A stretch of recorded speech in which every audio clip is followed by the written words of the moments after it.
So hello and welcome back. We were there discussing a very exciting topic called as evolutionary computing, in which we further delved into it and we got this exciting field of study that is in the genetic algorithms.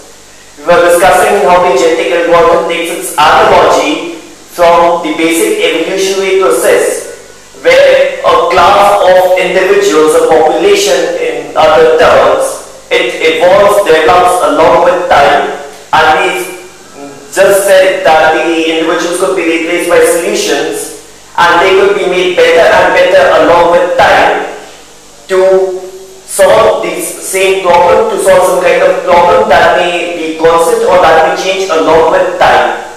Of course, most of the systems that we deal with, the problem is constant, so it's a kind of algorithm that makes in solutions that are much better to a static type of problem that does not change along with time.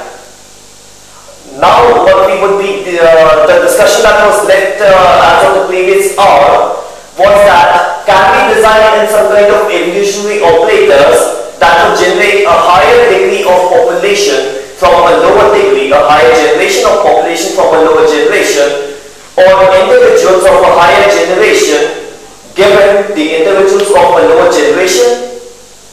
And what we already discussed was that these can be repeated along and along over time, and by the simple repetition of one generation to the other generation, we'll have the complete algorithm that optimizes this solution for solving this kind of problem.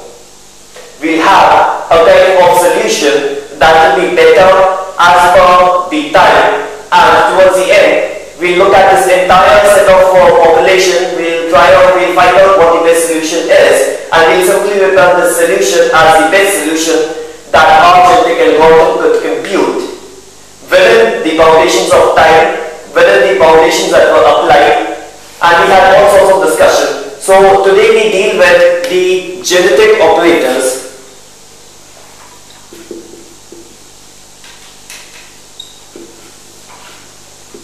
Now, the very first thing that I need to do whenever I consider this genetic algorithm, I need to make sure that the survival of the fittest theory is maintained. That I have got instances where survival of the fittest theory can be implemented as an algorithm. So I say that there are numerous solutions, but what I have to do is to select individuals that will participate in these genetic operators. So I have to, in this entire population pool, select in individuals, only the individuals that I select will participate in this entire evolutionary operator process, where they will be given chance to generate the next set of offspring, the next class of offspring. The others will die immediately. So there is some kind of selection based on the Darwinian principle of survival of the fittest that is implemented over here. Now, selection is carried forward by something that I know in them as the scaling. We'll first study scaling and then we'll migrate to selection. What scaling does that it assigns an expectation value to any individual. Expectation value is known as the value that we expect the individual to survive in the next generation. It is the value that we expect that the individual will be selected for participation in this evolutionary population generation procedure. So, expectation of any individual Si can be called as E of x Si, where this is what the expectation value is, and the expectation function is used to assign this expectation value to each and every individual in the population pool. So what I have is a pool of solutions of this form. What this does is that it assigns an expectation value to each individual of them. Now the fitter individuals are more likely to have a higher fitness value.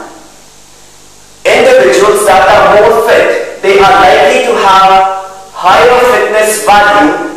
So what this does is that scaling gives a higher expectation value to individuals that have got a better fitness.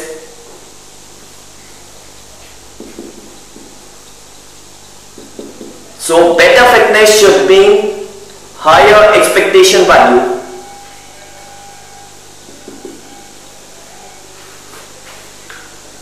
Now we said that better fitness means a higher expectation value. So based on this fundamental we can formulate numerous functions Ex such that the value of x is based on the relative value of the entire population pool is high.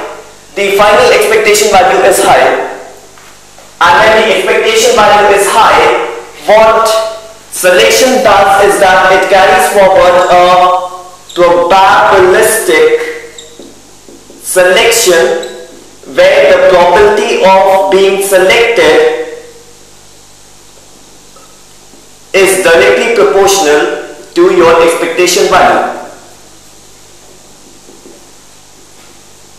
So based on these two parameters, scaling and selection, what I do is that first I assign some kind of expectation to all these individuals in my population pool, and later on I apply a probabilistic selection. So some of these individuals would get selected and these would participate in my population pool. These would participate in my genetic operators that we will be dealing next. Now again what happens is that because my selection is probabilistic in nature, where probability is directly proportional to expectation value, which again depends on the fitness value, the individuals enjoy a good fitness value, enjoy a high fitness value, are likely to be selected numerous number of times, 2 times, 3 times or 4 times, and individuals having lower selection, lower expectation value, a lower fitness value, they are likely not to be selected at all. So many times what will happen is that I consider my entire population pool over here. So about half of them, they might get vanished, they might get deleted from this population pool, and the rest of them being selected in multiple copies. What the biological analogy to this is that again remember the Darwinian principle. Parents gave rise to the offsprings. Many offsprings died on the spot. They got eliminated. Most of them got eliminated. And again, among those who were successful, the fitter ones will reproduce more. That is again what we get from deep sense of understanding of the social world, especially when it comes to the social beings, the time Darwin started studying them. The fitter individuals, they reproduce much more than the weaker individuals. The weaker individuals might generate only one offspring. The fitter ones may generate more than one offspring. They might generate a higher number of offsprings, and that is why the fitter individuals, they will dominate the population pool. So let me say that this solution gets selected some 5 times, which gets selected only 2 times, and there will be another one that would only get selected 1 time based on their expectation values, which again depends on their fitness. So what I've done is that till here, based on the ultimately on the fitness value, I have selected some individuals of this entire population pool, the others I delete, and those that I have selected, they will participate in what I know them as the evolution genetic operators. There are 2 operators of interest over me. The first is crossover. The first is crossover. What crossover does is that it takes 2 solutions which of course have some characteristics in them. As per my genotypic representation, they already have some characteristics in them. forms children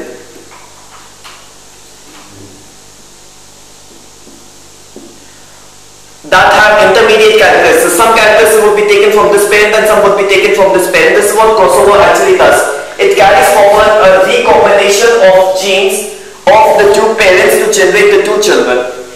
This is what the parents at generation T, and this is what the children would be at the time T plus 1. These children would go directly into the next population pool. So what crossover does is that it carries forward this recombination where two parents combine to get two children. Of course, not necessarily that there needs to be two parents. Sometimes there are three parents, sometimes there are n number of parents. That's what is known as a multi-parent crossover. So ultimate fundamental is if using some parents I can formulate the children. Now again remember what we said initially was that when we were taking some kind of biological inspiration is that the children take characteristics of their parents and they themselves might develop some of their characteristics. So this is what I say is that the children take characteristics from the parents. The other operator that is applied is known as mutation. What the mutation ultimately does is that it tries to introduce some new kind of characteristics entirely into the system. It tries to have some new types of characteristics induced into the system. So when I say this, what I mean is that there were some characteristics that are shown in the form of genes over here that were completely missing from this population pool, that were completely missing. And there might be some good characteristics that the algorithm might actually need.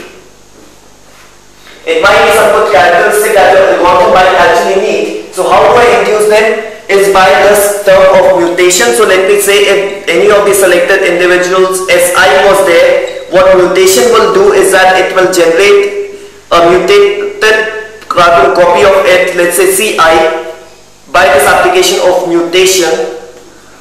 There's a crossover over here, sometimes also referred to as cross and then an over. It will generate this new such that I'll try to generate in some new characteristics while I copy from this to here. So I'll induce some kind of copy of this individual to this individual, but while copying I won't copy it as it is. I try to induce some kind of new characteristics as I copy from here to here. So that's what the entire algorithm is all about.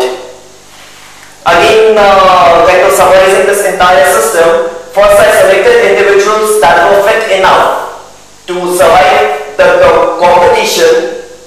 I selected individuals based on what I called them as the expectation value. The expectation value was a measure of the fitness. The higher individuals having higher fitness value and therefore being selected in multiple copies as compared to the low fitness ones that were completely eliminated. I try to interact all these selected individuals up with each other so that I generate children from the parents. Once I generated children right from the parents, I try to introduce some new characteristics into them. Once I generated new characteristics into them, all I did was that I repeat this procedure again and again and again. Now there are some other parameters that we would be of our intensive kind of interest. I look at them at slightly later point of time and I'll see how we can introduce some new kind of parameters into based on all these principles of crossover and mutation, how we can design our own operators. But before that we go into a level deeper into the abstraction. We'll go deeper inside it, where at the still final level we'll try to see what all these operators are. So let me take up first the scaling, then the selection, then crossover, then mutation, followed by the study of the other parameters one by one.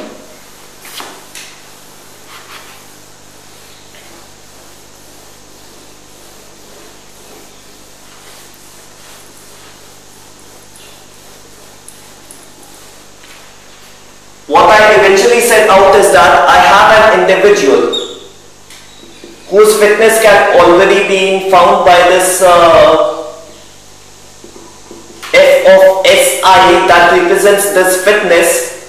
It can already be found out. I have some mechanism where given a genotypic representation I can formulate what the fitness of this individual is. What I am supposed to do is to assign an expectation value of this individual by E of Xi.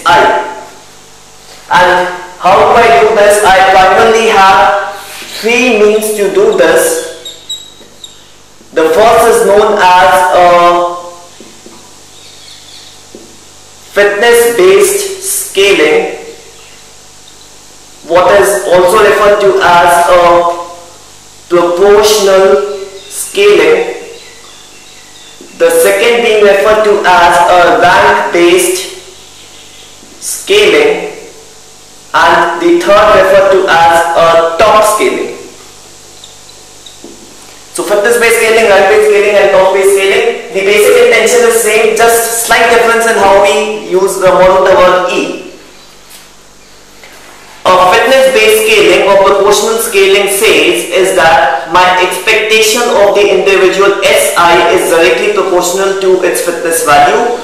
So I can say expectation of SI is nothing but alpha times fitness of SI. Here alpha is some constant. So higher the fitness, higher the expectation value. Fair enough, simple enough.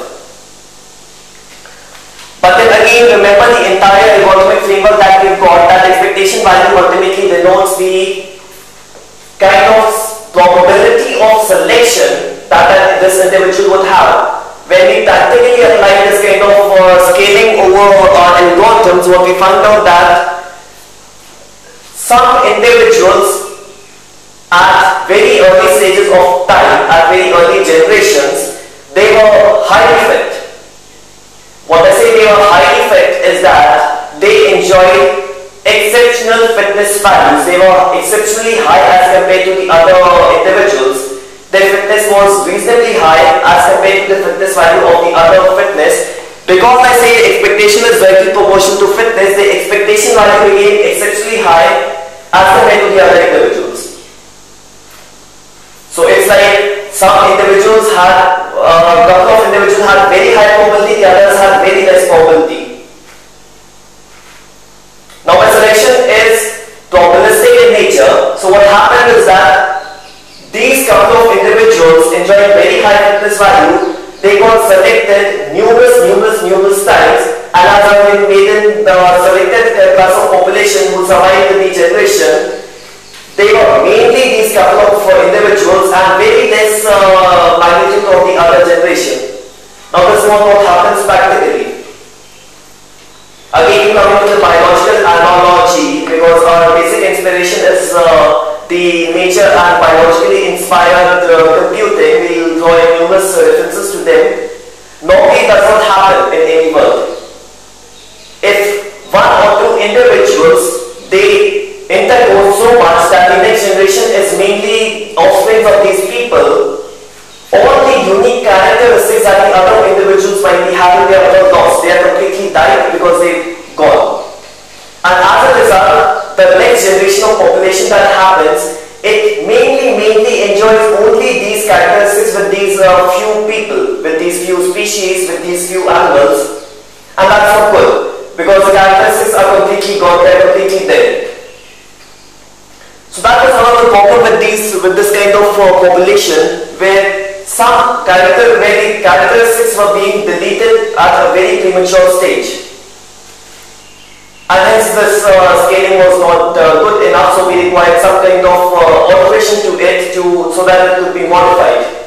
We required some kind of modification so that it could be further improved upon. So what we do is that we adopt what is known as a rank-based scaling, where the expectation of any individual SI is directly proportional to its rank. So here I use the word rank, means I have a class of individuals, I have a solutions of individuals S1, S2, S3, S4, S5 already there in the population pool. I give them rank. I say this is rank 1, this is rank 2, this is rank 3. This is rank 4, this is rank 5. I give them some kind of ranks. When I say I give them some kind of ranks, what do I mean is that each one of them knows its relative position in the entire fitness count. And the directly proportional relationship is simple. I simply say expectations of an individual SI would be nothing but the minimum expectation value that is dependent on my system plus, and I just normalize the ranks to the expectation value. So then I assume that there is a maximum fitness expectation possible and a minimum expectation possible that is predefined into the system. My individual can lie anywhere in any individual's expectation can lie anywhere between these expectation value of maximum and minimum. I simply normalize my ranks to this value. So I say it is max minus min. My rank of SI, let me say this was R of SI, where SI denotes R denotes rank, minus 1 divided by n minus 1. So I am simply trying to normalize ranks over this maximum and minimum value, expectation value. Now what happens is that, and a couple of individuals, a couple of them have very high kind of fitness value, but they have ranks 1 and 2. The next few individuals, let me say they have very poor fitness value, but they have ranks 3, 4 and so on. So as a result, there is no domination by an individual. Everybody gets an opportunity to interpose and produce the next offspring. The probabilities are evenly distributed amongst the individuals, and as a result what happens is that the next generation of population contains good enough characteristics. Now remember, if I try to have all the characteristics into the new generation, there is nothing that I have done. If I try to pass on all the characteristics from one generation to the other generations, I mean that I am not trying to identify what are the good characteristics. If I try to pass on to few of them, it's being over-dominated by some characters, and hence it's a beautiful mix between these two that I really need. So that's carried out by fixing these max and min parameters of the expectation. It's trying to define how much I can play around with the characteristics, how many characters do I need. The top scaling says that the expectation of any SI is equal to 1 or 0. Expectation can be either 1 or 0. Now of course, if that's what to mean that the probability is 1 and it will sure be selected, it just kind of indicate relative indicator measure. So the expectation is 1 or 0. My expectation is supposed to be 1 if SI is within best alpha % individuals and it's 0 otherwise. So here what I do is that I have a population pool. I select, let's say, the best 25, the best 33% of it, and all I say is that you all are equally fit for me. You all are equally fit for me. It doesn't matter. Now play around and try to generate the next set of individuals. So that is what the top scaling does. Is that it selects the top any class of people and says that now you are equal. Try to participate and try to introduce some new character, generate a new population. So what that means, I have reserved some kind of new characteristics into the system to be passed on into the next generation, and all the others that I said that they had expectation value poor enough, they had a fitness value poor enough, so I got to carry them forward. So fitness-based scaling, rank-based scaling, and the top scaling, these are the three scaling techniques that are of use, Normally, what I personally go for with this rank-based scaling, but then there is no kind of hard and fast rule to it. So we've done with scaling. The other thing left over is that once I have got an expectation value, I need to select individuals by using a selection operator. I need to do some kind of selection by making use of this selection operator. What selection operator does is that probabilistically select individuals based on their expectation value. So I can roughly say that the probability of an individual SI being selected is directly proportional to its expectation value. And of course I assume that the total number of individuals that would survive, the total number of individuals that would be selected in this population pool, they are fixed. So I'm going to change in the number of individuals. I already know how many individuals they have to survive. This is an assumption I make over here. So based on this probabilistic value, can I do such kind of thing? Can I find out who all are the individuals that will be selected for the next population pool?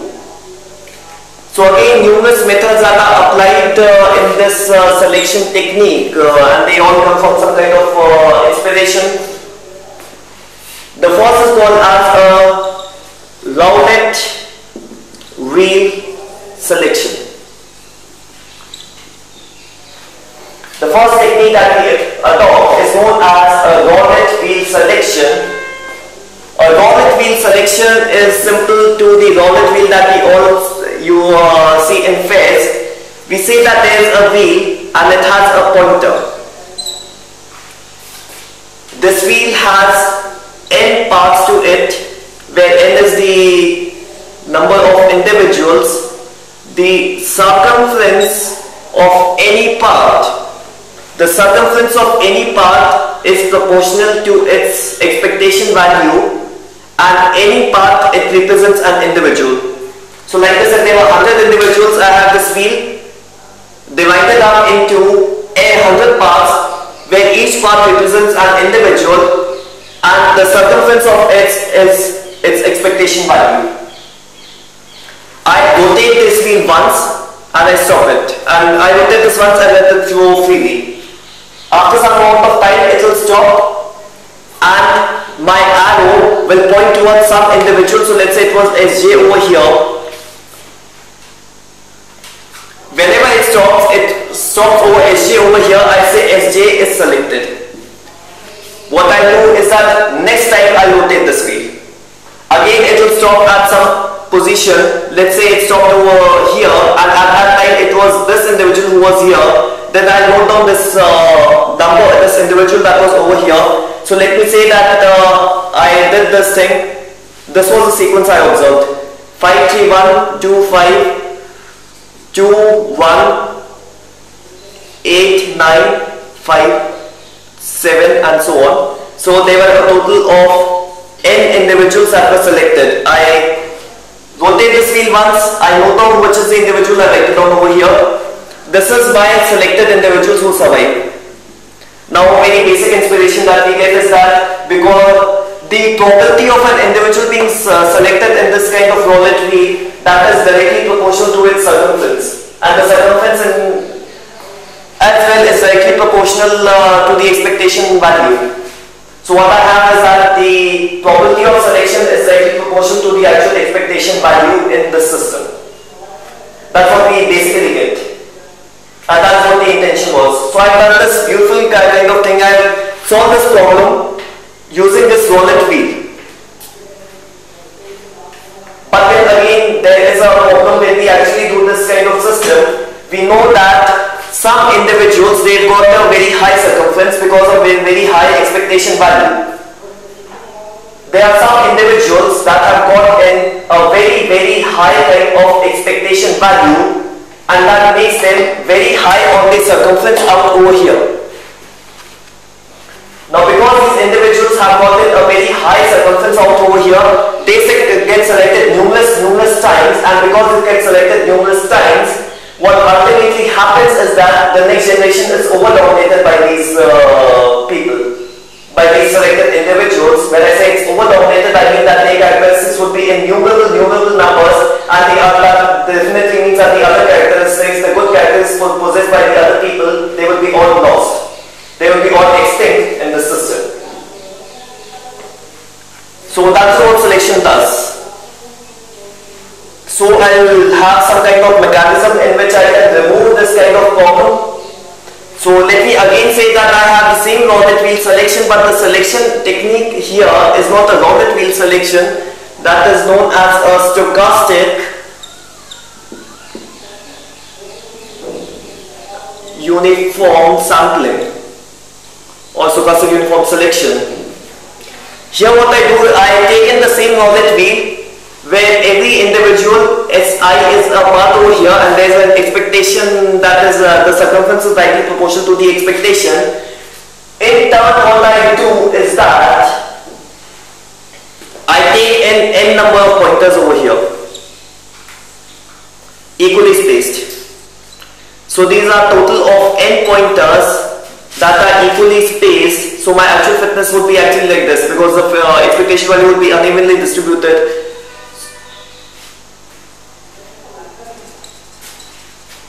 So these are n evenly spaced pointers. Now what I do is that I rotate this wheel once. I set this out into motion once, and when I set this out into motion once, I note down the reading of all these n wheels. So by only one selection, by only one rotation, I get down all the n individual selectors. So let me say it was 1, 1, 1, 2, 2, 3, 3, 4, 8, 10, 12, 18, 22 and so on. This was the selected individuals. Now again, it can be seen from a basic motivation that the chance of the same individual being selected multiple times is much less. Of course, the circumference is high, so I will naturally have 2 or 3 equal pointers pointing out in the same circumference, fitting in the same circumference. They are all equally distributed. Still I have, because the circumference being very high for some individuals, but then it will not over-dominate. It is not allowed to over-dominate because of a single wheel that I have used and the entire selection being made on the rotation of a single wheel. That's why no individual is allowed to over-dominate. So using two selection technique, the other selection technique that I would be using, the other selection technique that is possible, again, now let me again come up before we continue with this. Let me say that the expectation values were unevenly distributed in this entire architecture. Now because there is only a single kind of rotation that is being applied, because there is only a single kind of rotation that is being applied with these being equal spaced, all entire circumference over out here, what happens is that there is a maximum count of spikes of pointers that this circumference can fit, and naturally by any individual SI will not be able to accommodate more than this number of spikes, so that's why there is a threshold that is responsible not for over dominance. What was not there in the previous technique where I had just a single circumference. So the other technique that I have is known as a tournament selection technique. This has got nothing to do with roulette wheel. I'll simply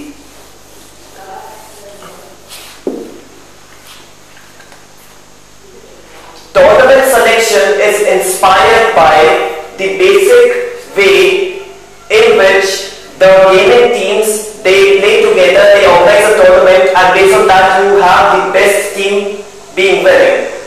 Of course, there is no guarantee that the best team wins. You can always expect that to be, sometimes even the team that was not the best, it wins. Based on the same inspiration, we have a tournament selection algorithm. What I first discuss is a two-player tournament selection technique, and then we will generalize it to multiple players as well. What the two tournament player selection technique means is that the entire population, I randomly, not biased towards any expectation value, any fitness value, I randomly select two individuals, SI and SJ. These are completely random in nature. Let me say the expectation value of EI is E of SI and SJ is E of SJ. I have randomly selected these two individuals out of the entire population pool. What I now do is that I organize a tournament between these two. I organize a tournament between these two. These two will compete based on their expectations value. A higher expectation value is more likely to win this tournament. But again, it's a probabilistic tournament, so even the other thing can happen. So all I have to do is that in organizing this tournament, I have to make sure that the individual with higher expectation value is more likely to win. It can even lose, but it is more likely to win. So what I do is that I take a predefined number P. I take up this predefined number P. I generate any random number R. I have a random number, I say if R is less than P, then Si wins, and if R is greater than P, then Sj wins.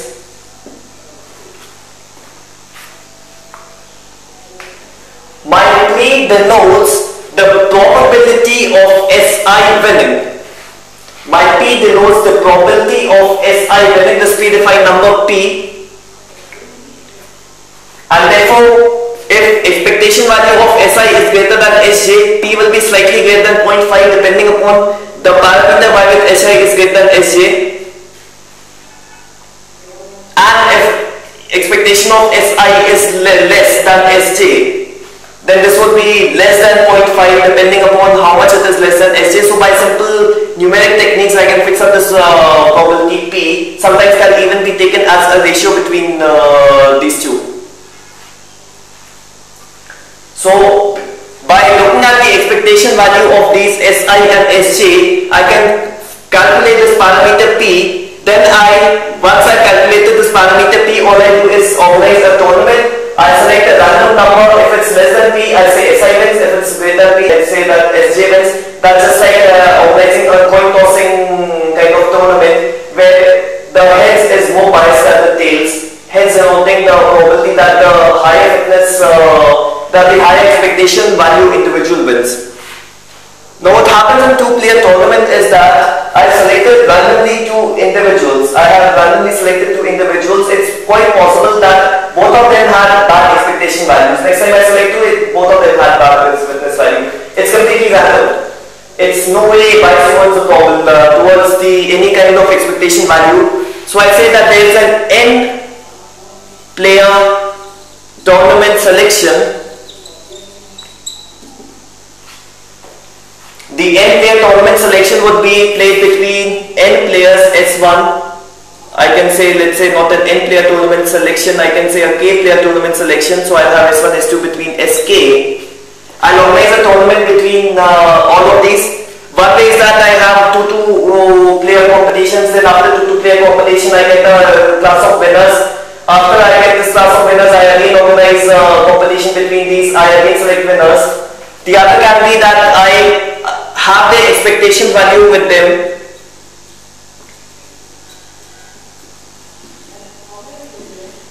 Based on that, I select k minus 1 random numbers, R1, R2 and so on, each proportional to the expectation value, and then I select the random, I then select, generate a random number, and then again based on this location, as per these random values, I say this kind of person has won.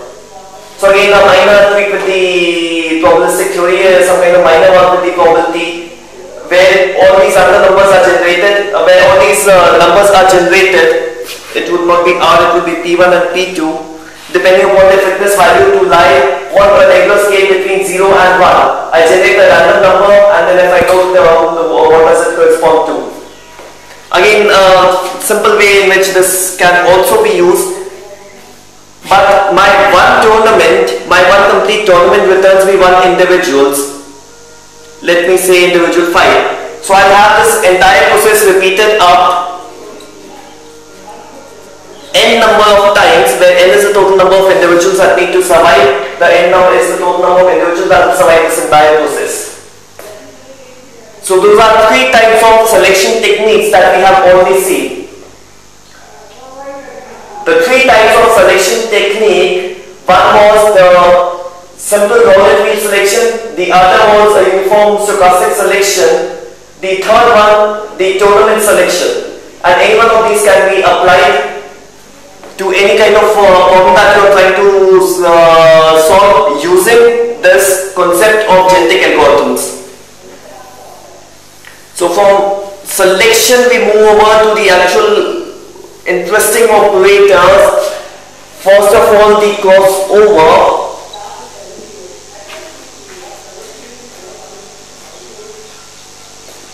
Remember, I had this kind of individual with me.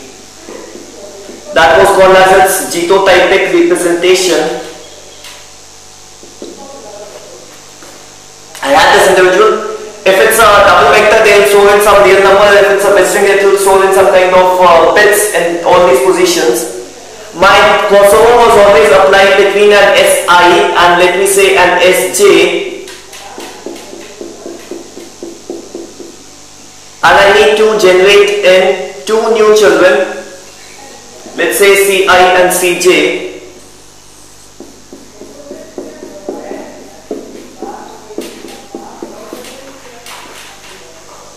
So from two parents I have to generate two children.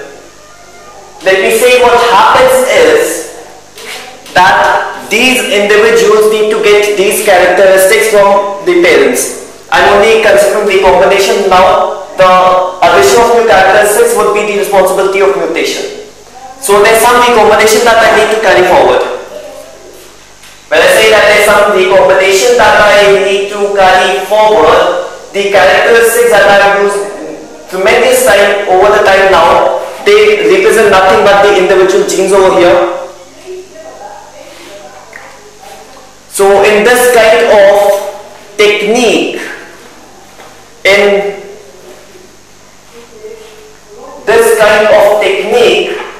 all that I do out here, is the first algorithm that I'll be trying to discuss. The first thing that I'll be trying to discuss is called as a one-point crossover. It is this one-point crossover that I'll be discussing first. So I've got this entire individual over here, let me say of a length n that I got. I randomly pick up one position over here, let's say this. I randomly pick up one position over here, let's say this. This is what is known as a point of crossover. And similarly, this point corresponds to this thing here, the point of crossover. If it was at the distance A here and B here, it will be at the distance A here and B here. That is what is known as the point of crossover. So what do I do with this point of crossover? In one point crossover, the first individual that by the way, this will be similar A here, this is the point of crossover, and this will be a similar B over here, and similarly there will be an A over here, there will be B over here, this exactly as a point of crossover. So what do I do in one point crossover? I copy this thing entirely up, place it over here, and I copy this thing up, I place it over here, I copy this thing, I place it over here, and I copy this thing, I place it over here. That's what I'm supposed to do. So what is graphically represented as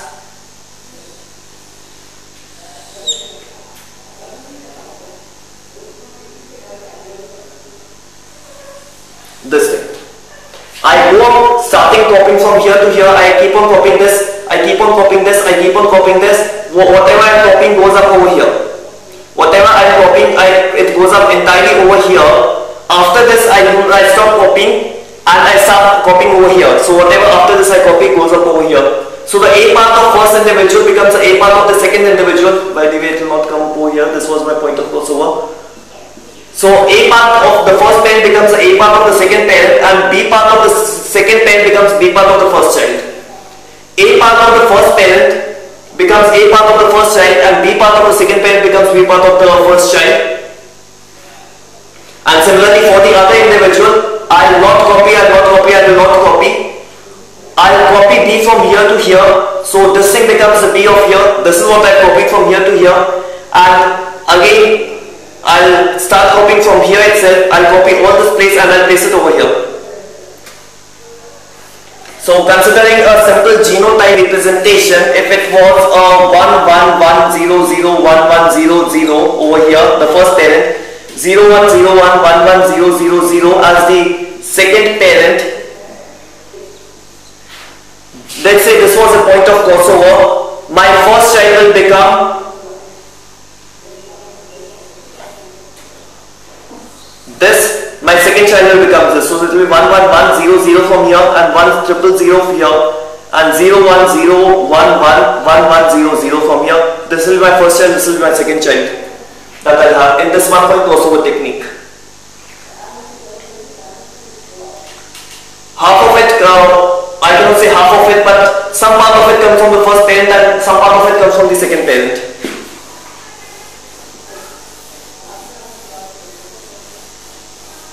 Again, one of the weaknesses of this kind of one-point crossover is that two genes that were very much close to each other in one parent are likely to be close together in the child as well.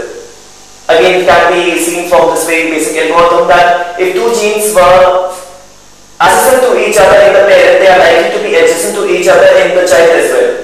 And there's some kind of limitation in the algorithm.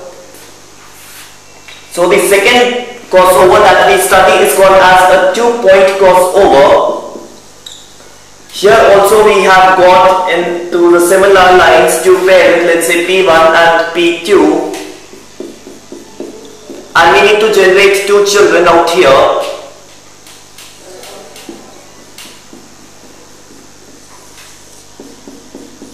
So we had two parents and we had two children. So based on these two parents, what I was basically supposed to do is to generate these two kind of children. Now all that I take to generate these two children is to select two crossover points in place of one. I need to generate two crossover points in place of one. So this entire individual now would not be divided. I'll again not randomly select one point but rather 2 points over here. So let's say this point and this point. This is what is known as the first point of crossover, and this is known as the second point of crossover. Similarly, I'll have something over here, and I'll skip the other part of it because it can be very much visualized. The copying would be like this. I'll copy this from here. So let's say the part A is copied from here to here. The part B is not copied here. The part C is copied from here to here. This is what makes the first individual. This is copied. This is copied. Here, this is not copied. This is copied, so this comes over here. So the part B gets supplied by this, and this is not copied. In the other individual, this is copied from here to here. This is not copied. I'm sorry, this is not copied. First part, this is not copied. B is copied from here to here. A is copied from here to here, and C is copied from here to here. This is what makes the two individuals.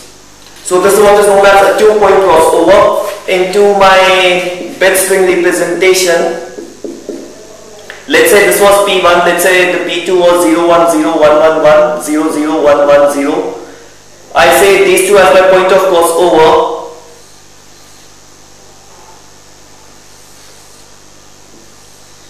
So I'm not sure whether I've drawn equal number of bits. So my first child would become 1, 1, 0, 0 from this place, 1, 1, 1, 0 from this place, and 0, 1, 1 from this place. My second child would become 0, 1, let's say 1, 0, 1, 0 from this place, 1, 1, 0, 0 from this place, and 0, 1, 1, 0 from this place. Just ensure that these have equal number of bits because my actual length is equal. So that's what it will become. It will copy this, it will replace this from this, and this is what my first child will become, this is what my second child will become. So this is what is known as a two-point crossover. Onto exactly the same lines, onto exactly the very same lines, we have got something as a scattered crossover. Onto exactly the same lines, we've got something known as a scattered crossover. What happens is that in one-point crossover, there was a limitation, 2 bits that are very much close to each other in the first parent are likely to be very much close together in the child as well.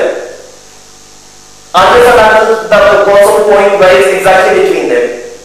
Until this happens, they are likely to be close together in the child. 2-point crossover, I decrease this probability by some amount.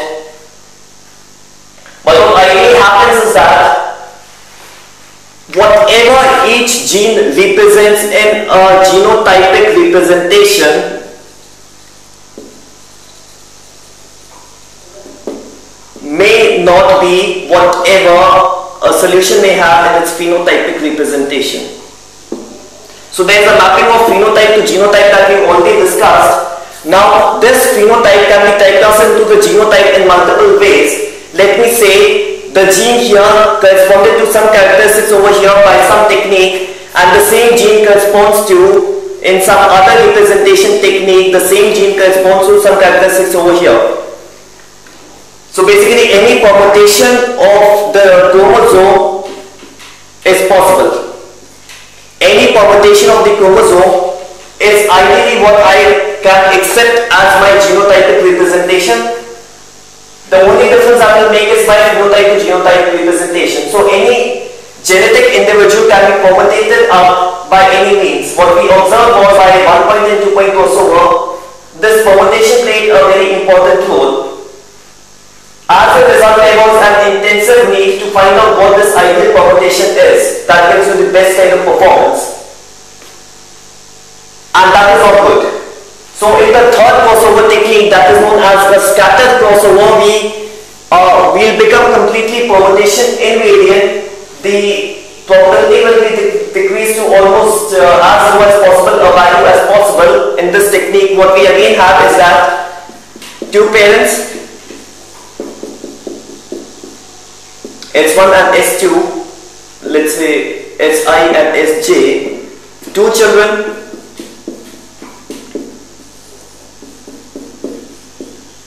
let's say Ci and Cj. What we do is that we take the first bit of these values first. Both parents, we take out the first gene first. Now we randomly place them, this gene over here and this gene over here, or this gene over here and this gene over here. It's random, anything can happen. So let me say I generate a random number R between 0 and 1. If it lies less than or equal to 0.5, I say this goes over here and this goes over here. If it lies anywhere other than that, this goes over here and this goes over here. Similarly, I do it for the next gene. So first gene has been placed in some manner or the other. So let's say I have the X here and Y here, it was straight away placed X here and Y here. Let me come to the second gene. Again I do the same. Either I place this over here and this over here, or I place this over here and this over here. Randomly. Anything. So let me say there was a A here and a B here. This time the number was greater than 0.5. So I said A over here and B over here. And similarly I iterate for the entire. So what I am doing is that I am trying to iterate it out. And anytime I want a gene, I am either placing it like this, either I am copying it like this, or I am copying it like this.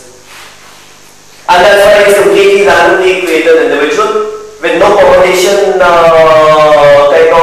liability, with no permutation, with all permutation invariance, with no positional dependence as it's sometimes called. Any gene is not dependent upon its position for its chance of being crossed over. I have taken the same 1 1 0 1 0 0 1 1 1. The first parent, the second parent has 1 0 1 1 0 0 1 0 1.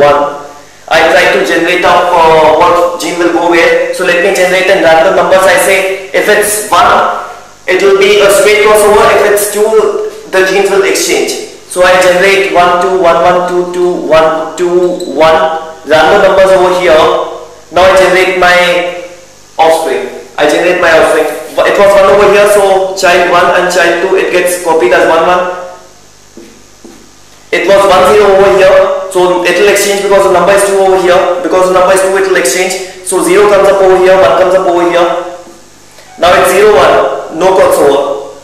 So it gets 0 over here and 1 over here. Again it's 1, it's 1 1. So 1 1, no replacement over here. Now it's 0 0. A change has to take place, it's 2 over here. Now 0, the 0 will come here, the 0 will come here. And similarly I can iterate it for all the kind of genes over here. So that is what is known as a scattered crossover. The next crossover that we study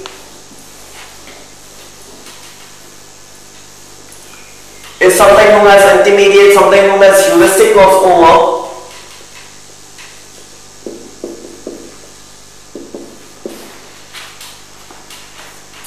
Here let me consider that the representation of the individual was in the form of a double vector format. Let me say that there was a double vector representation of the individual. So all I have is that an individual that has some numbers over here, let's say 7.58 and 2.9, and over some numbers over here, let's say 2.8 and 2.9 over here.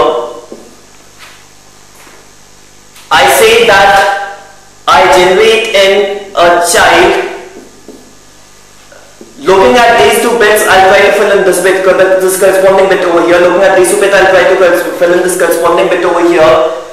Let this number be for a parent Si, let this parent be Sj, let this gene be Si, the jth gene of, let the kth gene of Si, let this be Sj, the kth gene of Sj, let this be Ci, so let me say Ci, the kth gene. So the relationship that I will take is that the first child that generates the kth gene will be equal to nothing but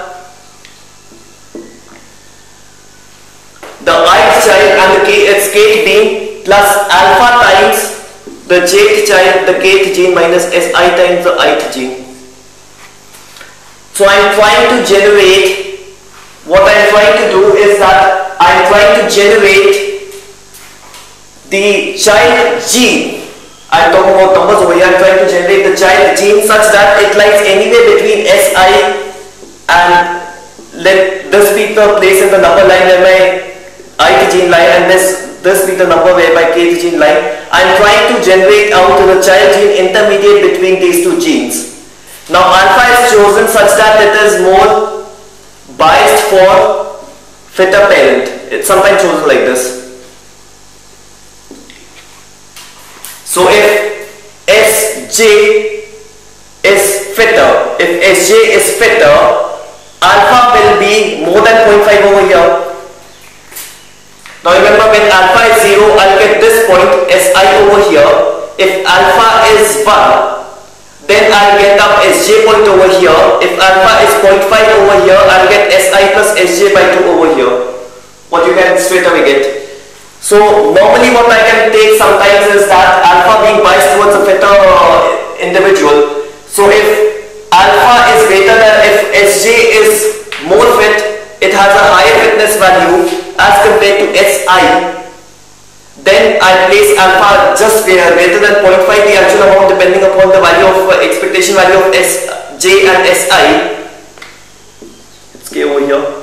And similarly, if it's less than 0.5, I'll say that might be Si is fitter, so I'll place it towards Si, and of course the actual value depending upon the actual expectation value of Si and Sj.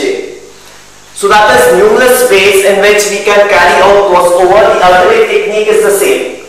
That there are two parents, I need to carry forward the expectation, I need to exchange the characteristics generating a child from the parent such that the child has characteristics of all the parents. Here I take the example of two parent cases, all the corresponding multi-parent cases can be visualized. So what I am trying to do is that I am trying to transfer characteristics from one parent to the other parent. The entire genetic algorithm that is the for some time from now is only a game of characteristics. If I can identify good characteristics first of all, and secondly if I can identify good combination of characteristics denoting nothing but the genes over here, I'll get in a chromosome, I'll get in an individual, I'll get in a solution with the best characteristic combination that will have a very high fitness value. Whenever I use the term goodness, I actually refer to the goodness in terms of its high fitness value. So a very high fitness, a very high goodness would mean very fit solution, and that is what I am supposed to do find out for the problem that already has been predefined. Because the problem is predefined, the fitness function also has been predefined. Crossover unfortunately does not add new characteristics to the system. Might be some characteristics are completely absent. That is what we will be doing with the use of the mutation operator, and that is what we will discuss out in the next session, adding in new characteristics into this system.